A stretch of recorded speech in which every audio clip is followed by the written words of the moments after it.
Hello, everyone. How's everyone doing out there this evening or this afternoon? Just now sitting down, turning everything on, getting ready to push the button to play the music. Hello, Melissa and Carrie Z, Nash, Paula, Dove. Good to see everyone. Just in time. So we do have a little bit of talk about, and hello, Gold Maple, if you don't mind. Do have a little bit of talk about, and this actually goes right perfectly in line to the topic that we started last week into why do you stack? Why do you stack your preparedness? And after watching the news the past week, this is exactly why we do what we do. So we'll see you here in just a couple minutes. Welcome to the Stackers Gathering.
Hello, Stackers.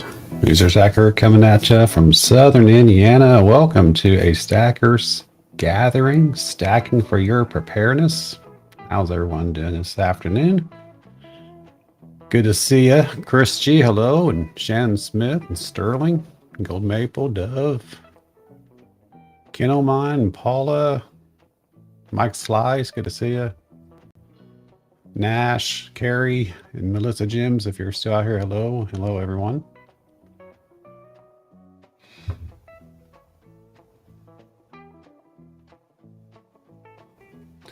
Hello, L. Shay McGravy. Good to see you. with your super long channel name. So yes,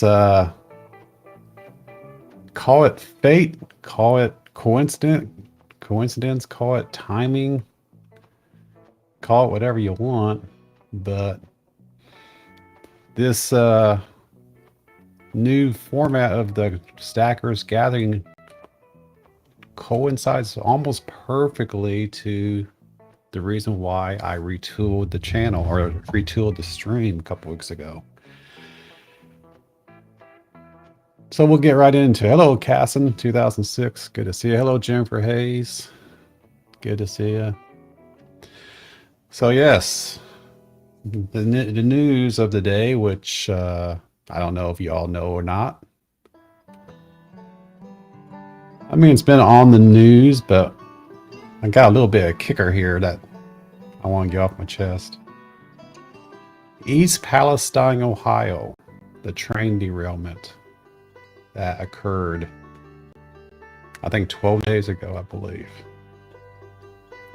I don't know the exact date. Maybe someone out here knows. But they released this past week, since last Saturday, they released the, I understand that they released the manifest several days after the actual accident. Hello, Chris G. Yep, Cincy. Yep, down the road from me. They've released a manifest of what was in the cars from that derailment and that environmental impact event that's going on over there. Ironically, the stuff that they were hauling was a lot of hazmat chemicals that they were hauling, which, you know, that's what freight companies do. Train companies haul stuff around. But the thing that really irks me about the whole situation is the fact that they know the NTSB, the carrier, the entities, the governments, you know, they know before they even leave for their destination. They know exactly what's in their packages that they're transporting, their carriers, their rail cars, their semis, doesn't matter. Whenever something is being transported, interstate wise in particular, but I think for the most part, there is a manifest of stuff that's in the vehicle, in the trailer, in the box car, in the rail car, in the tank, or whatever. So when this event occurred in Ohio, why was John Q. Public not made aware of what was inside those cars sooner than later? One of the biggest chemical concerns as a result of this derailment in East Palestine, Ohio, which I'm sure you all have seen the news about it, is the fact that one of the chemicals that is one that's of most concern to them is, I believe it's called vinyl chloride or vinyl chlorine or something to that effect. And that particular chemical, and who knows what else, has leached into the Ohio River. Now, here's the kicker. This started happening several days ago, long before the public was notified of the situation with chemicals leaking into the river. I'm down the road from East Palestine, Ohio, in regards to the river. I'm across from Louisville, Kentucky, and the river serves the greater metropolitan area of Louisville.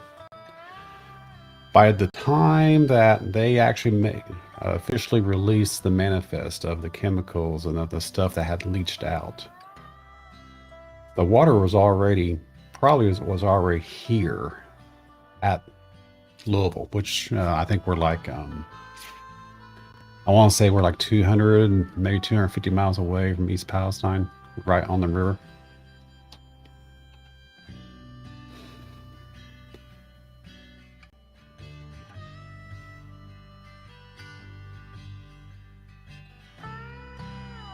Okay, Sterling. Sorry about that, Serena. Got distracted.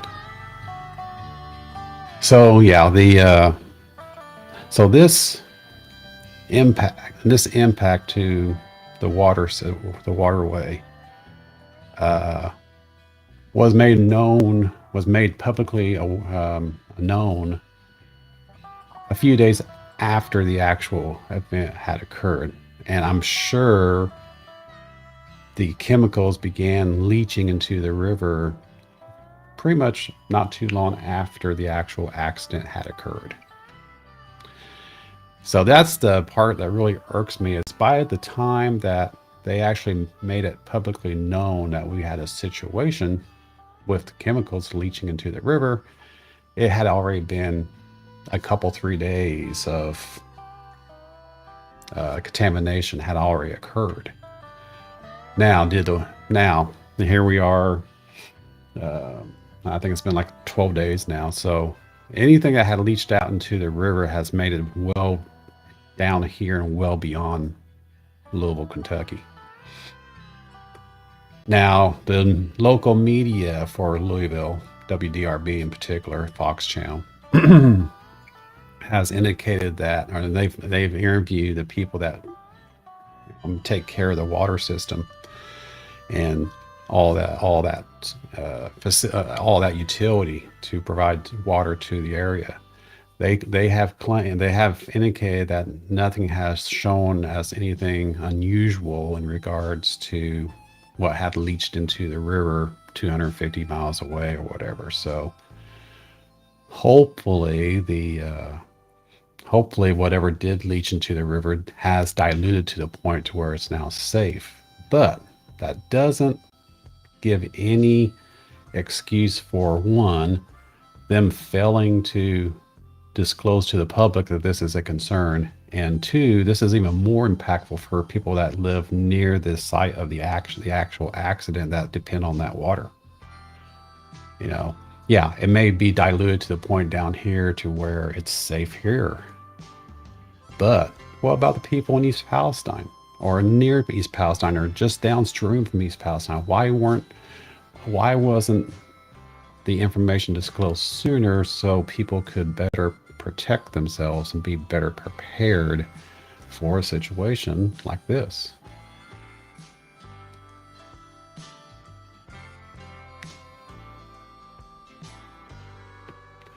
So yeah, that is something that is something of concern for me, because the fact that once again we being the taxpayers, we being the constituents of the people that we elect into offices, again, getting into a little bit of the political stuff again, failed to protect the public once again. So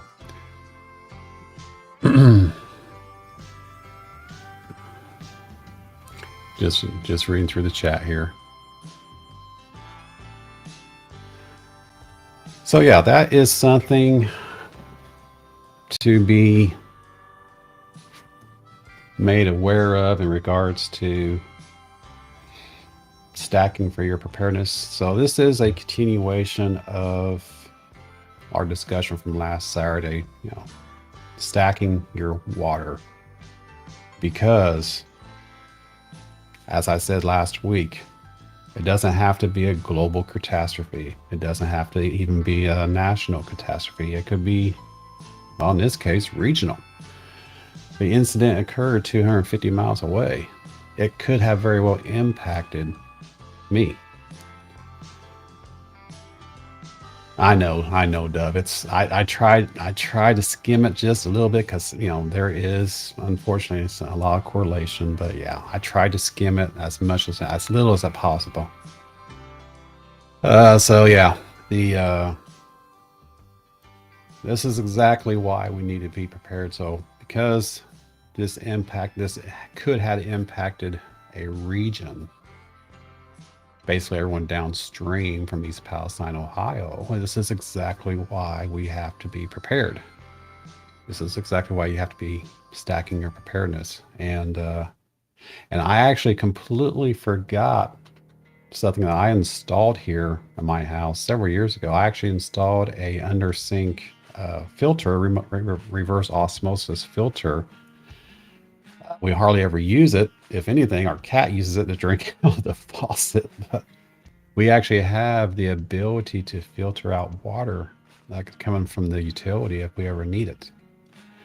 Now, I haven't changed the filter. The filter is probably in need for a change now, but I was even making preparations for stacking even before I was even thinking about stacking, because I put that in place because the water is very fluorine, and that's the way I can describe it. It has a very stout smell of fluorine in it, so I just can't drink the water. Hello, Mar Video. Good to see you, Marlon. Good to see you, my friend.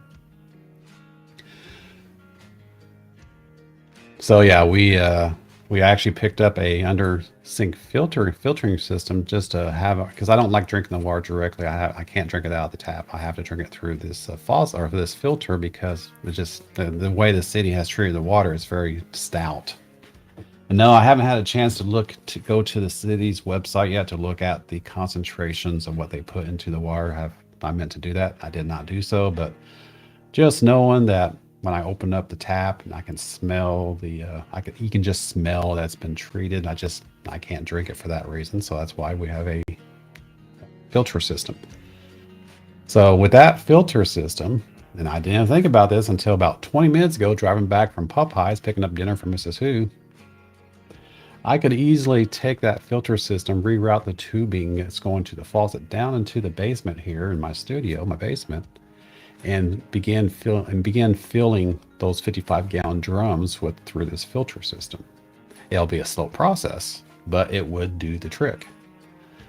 Though that 5-gallon container I showed you last week, same thing. I could use that filter system and just reroute the tubing down here to the basement and fill up my water supply here. So should something happen to our source of water in the area, I have a stockpile of water now, or I will have.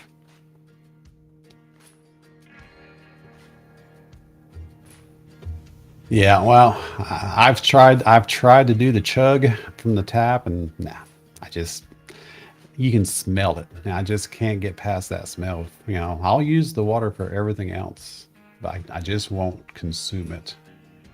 And it's just, it's just treated, and I suppose that's a good thing, but maybe they over-treat it, So yeah, I actually need to order some new filters. It's a 3-step filtering system, with the last step being a reverse osmosis. It's just canisters that screw into this component that the water filters through, and it does a really good job. And yeah, I was completely forgot about the fact that I had that. So there's my prep when it comes to water, so I can actually start stocking up on water, seriously stocking up some water. So I haven't ordered up any 55-gallon drums yet. I haven't done any more research since before last week, so I'd still need to do that. But at least I have a way to clean my water from the utility. Worst case scenario, I can go direct through the tap, but I'll have to use my filter system first. I can't remember how many gallons of water you can treat. I'll have to look that up again, but I can definitely use the filter system. Drink more bourbon. That's right. Hey, Natty, that's what this area is known for. Good old bourbon. Now, that being said, the supposedly Southern Indiana utilities. Now, I know the southern side of the river, the Louisville, Kentucky side, of the river, they actually do pull the water directly out of the river itself. This side of the river, my side, they say that they pull the water through an aquifer, so it doesn't have direct access to the river. Now, of course, we all know that water will seep down into the aquifer, and you hope that whatever is in the water will get filtered out naturally as it makes its way to the aquifer. Now, and I know this for a fact, my water utility company, just right down the road here from my house, they actually, the actual wells that service the area are right along the banks of the Ohio River. There's like I want to say eight or 10 of them spread across about a 2 mile range along the river. So they are tapping into this aquifer, which is basically right near the river. So that, so the river is providing water to the aquifer, but supposedly our water is filtered naturally through the earth from the river. So that being said, the risk of me getting consuming any of this nasty water or any nasty chemicals that could have made it down here sound like it would have been minimal, but you just never know. Yeah, I do need to do that. I do need to get some. I need to order some new cartridges, and I need to stock up on probably 3 or 4 sets of cartridges just to have another prep. Exactly, another prep. So no, I've never been over there. Sterling. I know Liquor Barn is well established around here, but I've never been there. About the biggest thing I do drink when it comes to drink is bourbon, in particular.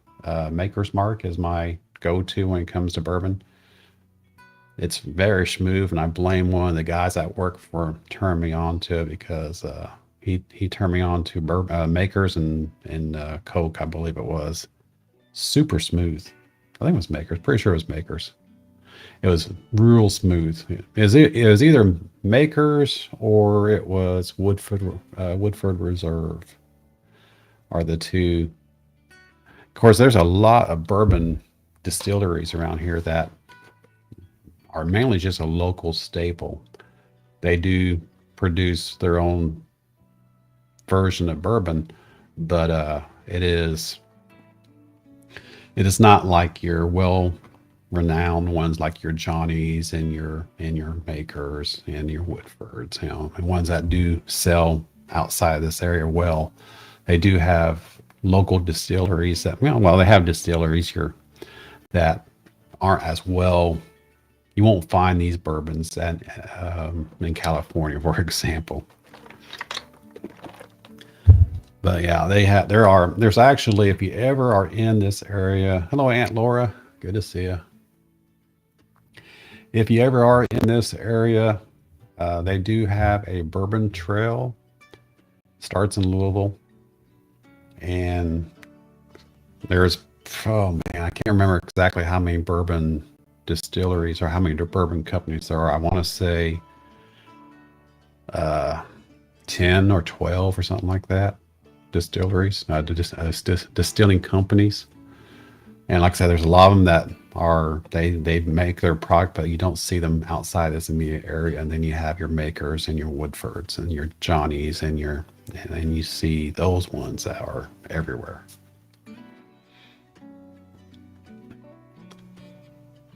Yep, Jim Beam's another one. So yeah, they do have a Bourbon Trail that you can go on and hit all the distilleries and sample the product on this trail. Hello, Purple Wink. Good to see you. So they do have that, and they do regular tours, daily tours, or maybe some only do weekly tours, but that is a common thing is you do have the ability to sample the bourbon, go on a road trip for a day or whatever, sample the various distilleries and check out the history and check out the process on how it's made, and pretty cool tour that let's definitely gets you enlightened on how it's done. And liquor is actually a prep.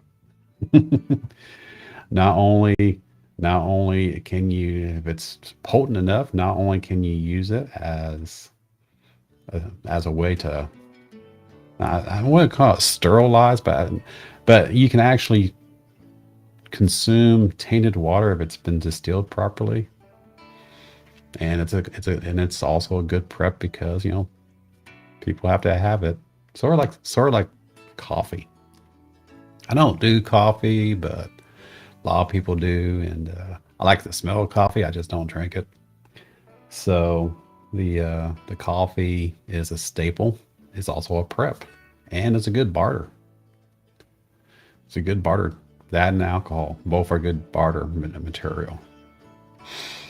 You want to hear something crazy? Diapers as a barter. Of course, now that being said, if we ever get to that point where we're bartering disposable diapers, we better have already switched over back over to the old school cloth diapers where you actually wash the damn thing and reuse it. Because, the diaper situation, that can get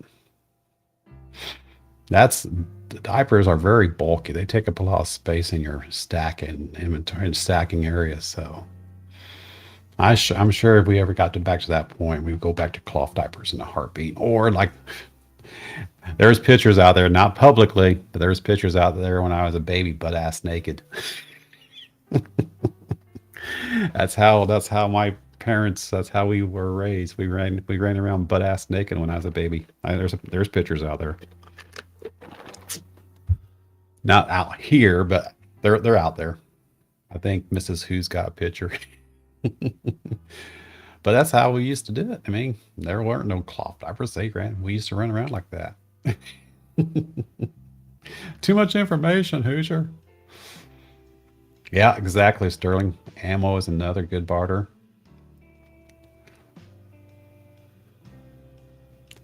Child of nature, that's right, Marlon.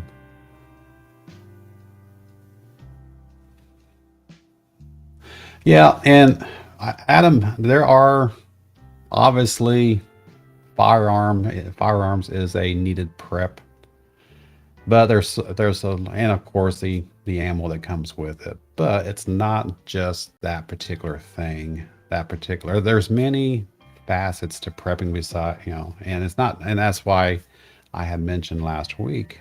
There's more to stacking than just precious metals. There's more to stacking than just brass and lead and firearms. You've got, think about it like investing. We'll use the I word in this case here. Think about it as investing. You always want to be diverse in your portfolio, right? You don't want to put all your eggs in one basket. Well, prepping is the exact same thing. You want to have a divergence, a portfolio of stacking necessities or prepping necessities that could range anywhere from precious metals to firearms to food and water to energy to medicines to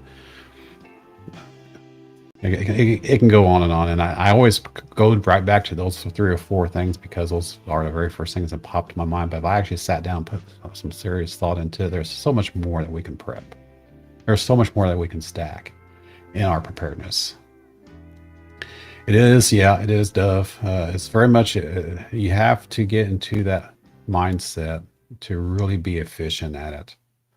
I'm not quite there yet. Hello, Starika. And another absolute and vital prep knowledge. I've mentioned that last week where you need to be informed. You need to be educated. You need to be not necessarily trained, but you need to have the skills somewhat in order to do certain things in order to survive. and yeah, alcohol is indeed a prep. It can be used as a barter tool if you need it or you need it for yourself. But alcohol is, if you ever watch prepping channels, that is one of the common staples of a prep is alcohol. Same goes for coffee because of the ability to be as barter tools. And that's where you see your things like your venom hygiene products, your diapers, crazy stuff like that. Yeah, and it always goes back, Sterling. It always goes back to the necessities, right? Your food, your water, and your shelter. Yeah, you could do without shelter, but when it's raining outside and it's really cold outside, you don't really want to be without shelter, right? Oh, and that's another good prep. Firewood. I keep firewood. I need to restock. But I'm a little low because my daughters took some firewood with them on their camping trip last year. I need to restock on my firewood, but firewood, if you have a wood stove or a fireplace, is a prep. Hello, Still Ringer. How you doing, buddy? So that's a prep, and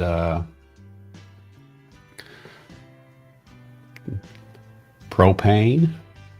You know, if you have the ability to have a really large tank for propane storage, that's a prep. If you have that way you can use that propane for like your gas inserts in your fireplace, for example, or your Easy Buddy, your little portable propane heaters. You know, I keep a red, or I don't know exactly, it's an infrared dish basically that is fueled by propane that heats up a very good area. When you walk by them there in your stores, you can just feel that heat radiate off of that. That's when I got one of those. Now I got my space heater that is portable, so I can hook up my propane to the space heater. But yeah, especially obviously in the northern part of the country and points north into Canada, you obviously need heat. So firewood and propane,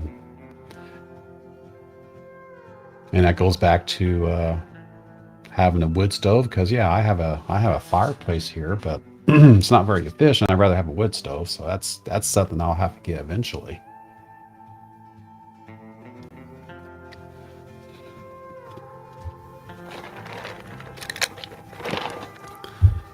So I mean, that's just many things that we can think about. Is think about, well, put yourself in your shoes. If you, and I think who was it last week? I said just turn off the power for a week and see how you handle it. Was it Sterling? Was it you? I can't remember. Maybe it was global warmer. I can't remember. Anyway, if someone said turn off the power for a weekend and assess your your preparedness, just do it for a weekend and see where you're lacking immediately, and then for your immediate need, get focused on getting stuff that you can. And just like with precious metals, you always want to stay within your budget. Don't go all gun-ho with buying a whole bunch of prep material and prep items, and then you can't make your house payment. So do it just like with precious metals. Do it steadily, but do it within your budget. Yeah, heat and air is essential. Now I would rather be in this area of the country than points south, because yeah, you may be able to have more warmth in the southern states, but the idea of relocating to the southern state, especially in the summertime, it's just so humid down there. I just don't think I would enjoy that very much. So I'll stay in this area, and I'll prep for the elements or the environment that I am accustomed to now. Now Marlon, way up there in Canada, I imagine you have to have a lot more readiness for your colder, longer winters there than say down here in Indiana. So, the heat right now obviously is essential. Of course, this past week has been unusually warm, which is not right. But that is a prep. You need to be prepared. You need to be able to, and as Sterling said, this falls under lodging, or it falls under shelter. You need to be prepared with your shelter and having a fuel source to heat your house with, be it propane or wood. If you're on like a public service or utility, and say an earthquake happens, lines are ruptured, no gas is making it to your house. It's wintertime, you're going to have to be able to provide an alternate heat source. And that doesn't mean opening up your oven door and turning on your oven to heat up the house with your oven. That's a big no-no. That will people lose lives over that because they catch their house on fire, for either because they're not paying attention to the stove, or they overheat the circuit heating the stove and they catch a house on fire. So that's not the way to do it. But you want to be able to provide yourself an alternate heat source or fuel source in case you do lose your primary utility. Now, when I was living up north before I moved down here to where I'm at now, I was pretty much off, except for electricity, I was off the grid. So I had a propane tank, and I had a well, I had septic, and hindsight being 2020, I wish I would have maintained that type of off-grid living when I moved down here. But also, Mrs. Who and I are getting older, and so we don't want to be so isolated because, in case of a medical emergency, I don't want to be 30 minutes away to a emergency facility or an ambulance. Or so it's one of the reasons why we moved into an area that we have utilities now. But I do sometimes wish I would have kept the old home that was completely isolated, and the only utility we had was electricity, which was very inexpensive. Our real estate tax was very cheap, and I had 3.5 acres of woods, and so it was ideal for what I'm looking at doing today. So maybe in the future I'll buy some land nearby that I can go off grid if I need to, but for now that's not in the cards for the immediate future. But I actually did have all that before I moved down here about 12 years ago. But in the wintertime, it sucked because it's hard to get out there in the wintertime. But we actually had snow up there, 150 miles north of here. We actually had snow up there. So, we would actually get shut down and get stuck down there because we live so far out in the country that if we got snowed in, we were done for a couple of days.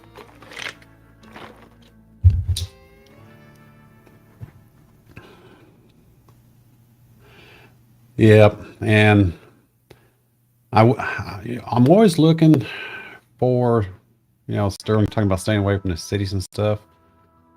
Yeah, but at the same token, as I said, we're getting older, so I'm concerned that if we get too far away from services, that it may be bad for us from a health perspective.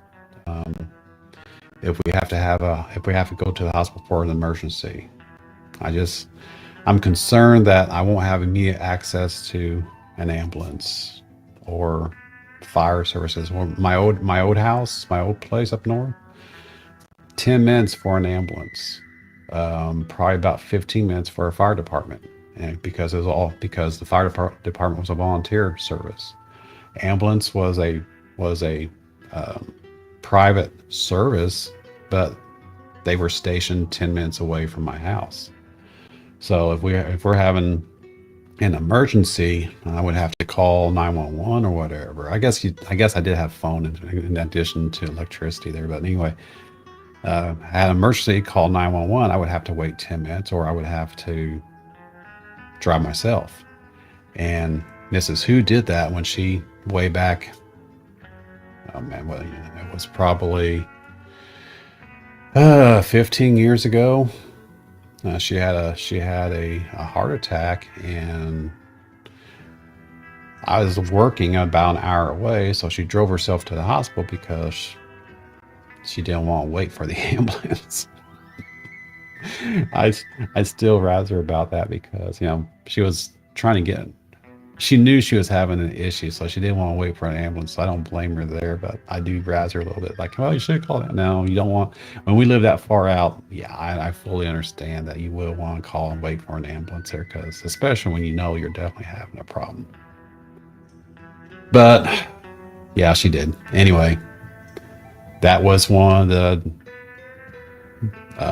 It's a double-edged sword. You're isolating. You're off grid. That's pretty much like we could be at the time, but you do lose immediate access to services like EMS and fire and police if you need them. So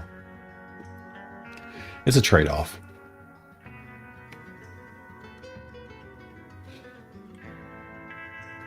Yeah, I heard about that, Adam, where they're trying to make wood burning illegal. That's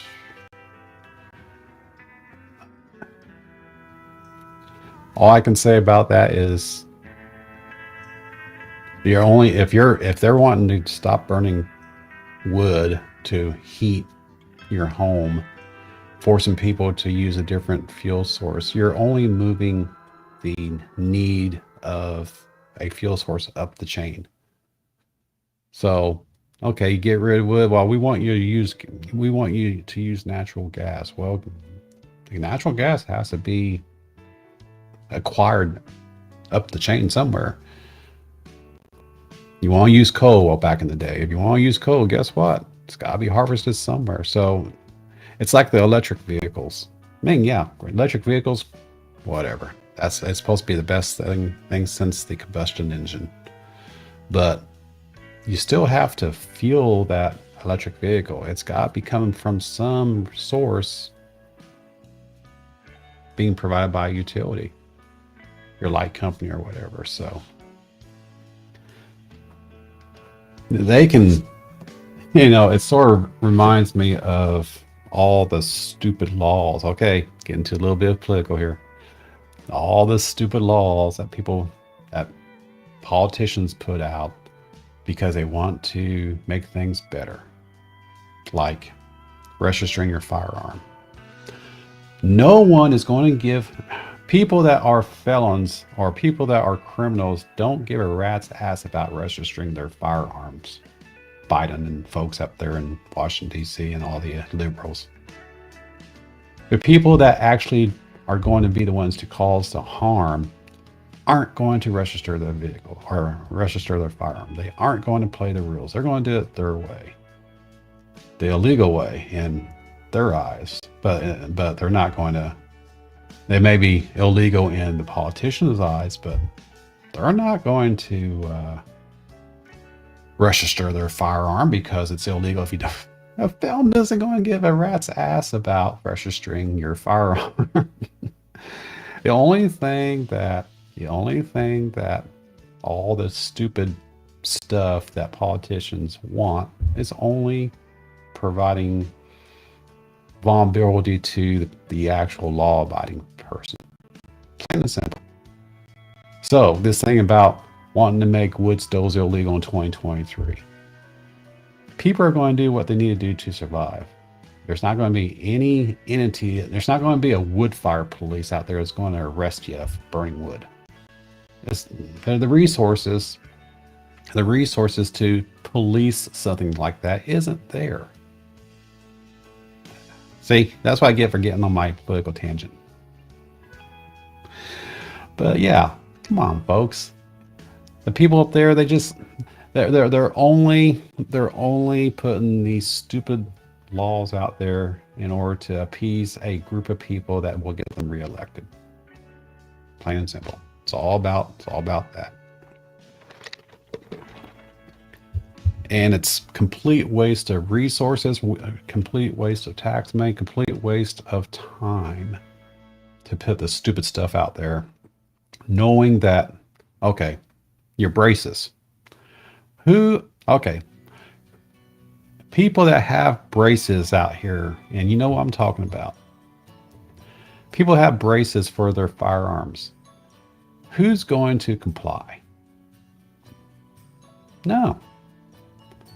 Because you're only empowering the felons, you're only empowering the criminals whenever you're restricting a constitutional right. Plain and simple. So, come and take it. That's right, Adam. You're only infringing upon the constitutional right. You're only infringing upon law-abiding people and their ability to protect themselves. That is wrong, plain and simple. Because if you take away your constitutional right to bear arms, it's not going to stop the criminals that will find the means to acquire the firearms in whatever ways they want to acquire the firearms. There's no, again, it goes back to a criminal or a felon or someone that is gun-ho, literally, or they have this mindset of they're going to do something regardless. They're not going to give a damn about the laws that are there to prevent them from acquiring a firearm. It's not going to happen. Complete waste of time, resources, and money, and at the, of course, the taxpayers' expenses. So I will not comply. Simple as that. So, and there's all sorts of studies out there about, well, if we took away the firearms, things would be safer. No, they won't. Again, someone that has a criminal intent is going to do whatever the hell they're going to do. They're going to do it the way they want to do it, and they're not going to give a damn about some law that they're breaking. No, that's not how it works, folks. And it's that stupidity of the government that is going to be the downfall. And they just have to. They need to stop being so. They're well beyond stepping over the line when it comes to protecting their citizens. They're not protecting their citizens. And if anything, they're making it more challenging for their citizens to protect themselves. And again, the felons aren't going to give a damn about some law that they want to pass in order for that person to get reelected. So, okay. See, I'm done. That's why I don't do the political stuff, because I can go on and on and on and on. I don't want to. Because everything that I will say, everyone out here in the audience can say, yeah, no shit, Hoosier. They need to get their act together and kick their asses out of the offices and get someone in there, actually get some people in there that actually have a brain. That's okay, Adam. That's all right. But I think everyone out here have, as I said last week, have the same mindset about life and stacking and being prepared, and the stupidity that we see in Washington, and not just Washington, but other constituents or other government entities. There's just, it's almost like when they get into a certain political situation, they leave their brain 5 years in the past, or they leave their brain at their door or whatever. They don't use their brain, because I honestly think, well, maybe, I don't know. I used to say, I honestly think that most politicians that get into certain offices or get into offices go in there with the real intent of making a true difference. I used to say that. I'm not so sure now. But I used to say that, giving them a benefit of the doubt, that they go there to make a difference. But I think once they get into that role, the political machine just completely wraps and twists and warps their mind to the point where they completely forget their brain. And the people that actually keep their brain are the ones that don't stay in office, because they don't want that type of person in office that can actually think. But I used to say that. I don't know so much these days, but that's what I used to say. Yeah, they're bought and paid for, and take away or give them term limits. They won't give themselves term limits. That's something stupid there too. They're trying to they say, well, we need to put term limits in. Well, the person that's saying that doesn't want to lose their term either. It's just term limits. I can understand sort of where they're going with it, because if you put term limits in, and then a long-term project a good project, I should say, may not develop on if you're having to change a guard every 4 or 5 years or whatever. But at the same time, if you want something to be effective and efficient, maybe you shouldn't need to be putting 10 years into the effort. If you can't get something accomplished in 10 years or 5 years, then think of something else. So throw them out, bring someone else in. So yeah, it's hello, Hoosier and Stacker. Good to see you. Welcome. It's awful late over there for you, brother. Good to see you. So yeah, that is exactly why I try not to get too deep into politics, because I can go on and on and on. And I'm not that well informed. It's common sense, which apparently is lacking in many things in the government entities. But what can you do besides yell at your Senate and your Congress and try to get them to listen to you? Give them a couple $1,000, they might. Well, maybe they might listen to you. Good to see everyone. Thanks for letting me ramble there. So yes, let's get back into the stacking thing here. What time is it? 10 till. So going back to stacking your preparedness, and this is a continuation of stacking water because of what happened in East Palestine, Ohio. Even though it's 250 miles away from me, I could have very well been impacted by that event if the chemicals that leach into the river made it all the way down here to Louisville, Kentucky, and if my utility pulled water directly out of the river, it could have been bad. They say that the toxins or the chemicals or whatever that got into the river has diluted to the point where it's not dangerous down here, but that doesn't give excuse for someone to not disclose the information within, took them however many days it took for them to actually disclose, oh, this is what was on the rail cars. So the people immediately around East Palestine, they were at a disadvantage because they didn't have the knowledge of what was in those tankers at the time of the derailment. They should have been told about well, I think the being told about the derailment was a non-issue because there was a big black plume of smoke. I think that was for the people in the immediate area. Yeah, they knew something was up visually, but the disclosure of stuff leaking into the river, how many days it took after the fact, is unacceptable. And my thoughts and prayers to the people in that immediate area that was most directly impacted over it. But this is why you need to be stacking your preparedness, because this wasn't a global catastrophe. This wasn't a national. This was a regional catastrophe that could have had potential to impact everyone downstream from East Palestine, Ohio, all the way down to the Gulf of Mexico. They claim the water is clean or safe, but I know it's not clean because the river's just right down the road from me and it's dirty as hell. But anyway, the water is safe from that standpoint, but it's a fact that it could have been worse. And if the information would have been shared sooner, it would have been good to have that information in case we had to be prepared, because by them waiting as many days as they did before they disclosed what was in those tankers, allowed time to allow those chemicals to reach far down the river from the actual site of the accident.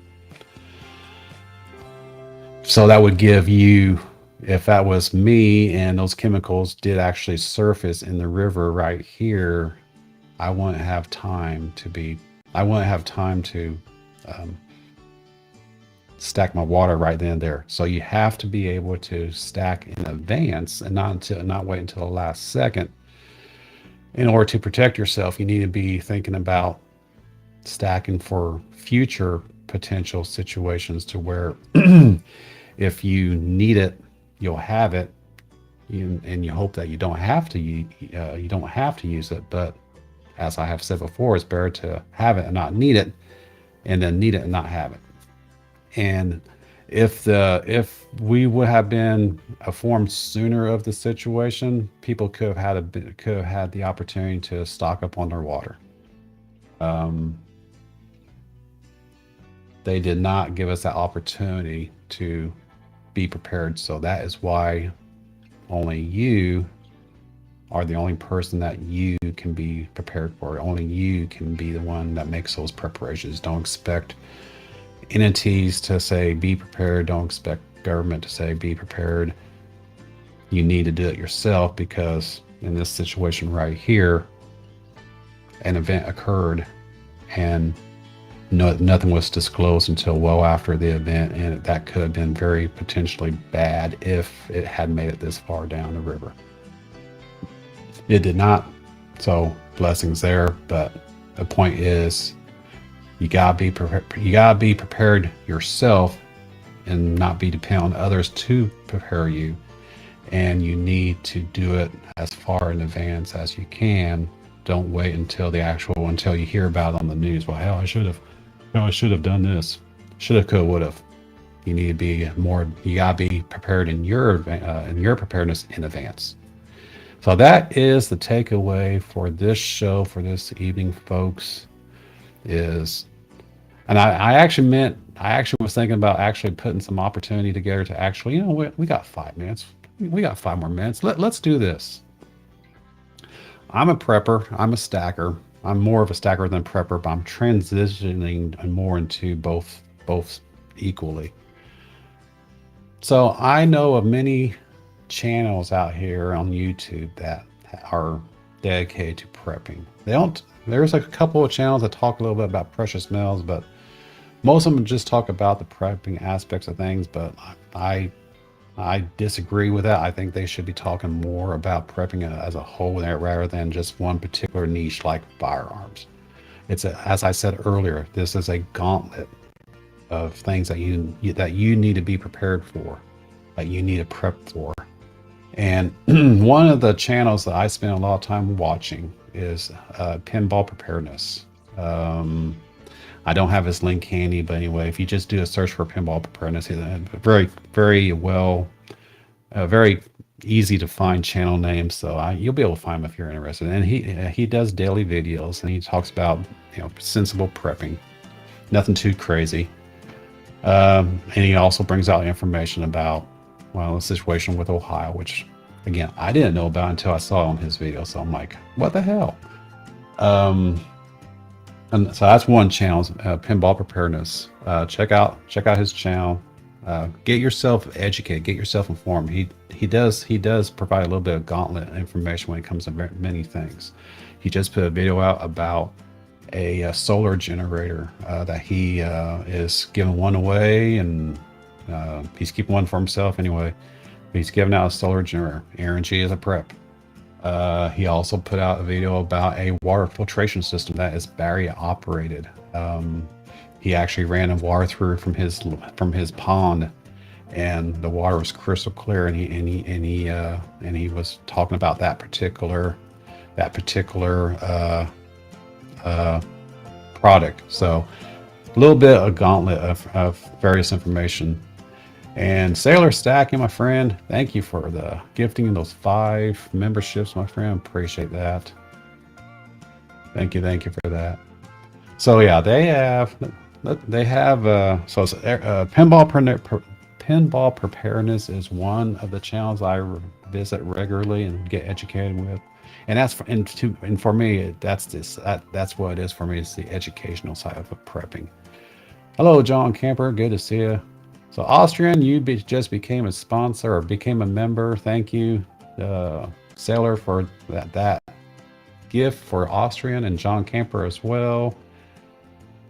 So welcome, guys, to the Hoosier Stacker membership. Welcome. And Shady McGravy just became a member.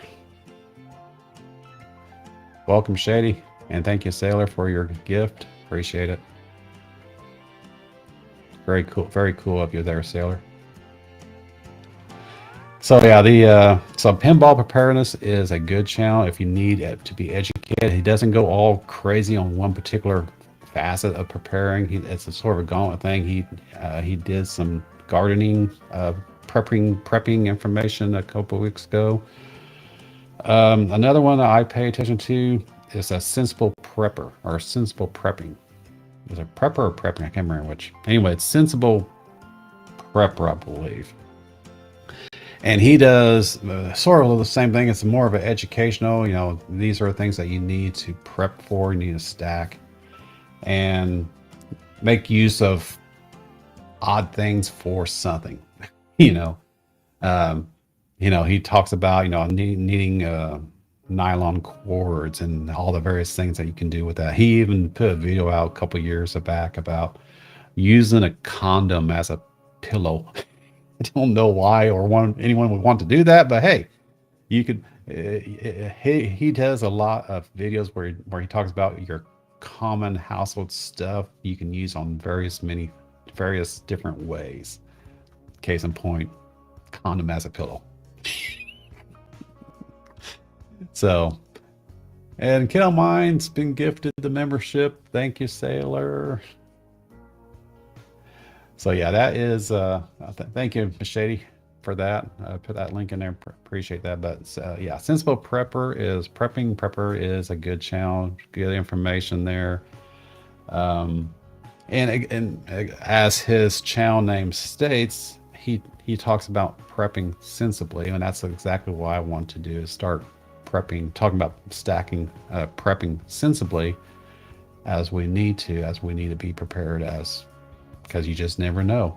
A situation 250 miles away could be bad for you at home. So that's why you all need to be stacking your preparedness. Hello, Penny Pincher. Good to see you. And thank you, Sailor, once again for gifting those memberships. Thank you, brother. All right, folks, let's go ahead. I'm going to go ahead and end this stream so I can go upstairs and eat some food before bingo. And then we will be back here in about 50 minutes for Silver Stacker Bingo. Thanks for hanging out. And I'm going to roll the new outro video that shows all of the members. Now I need to update my membership page now, because I just got 5 new members. Thank you to Sailor Stacking. So we're going to we're going to roll out that beautiful video, and we will see you here in about 50 minutes for Silver Stacker Bingo. Talk to you soon. Just keep stacking.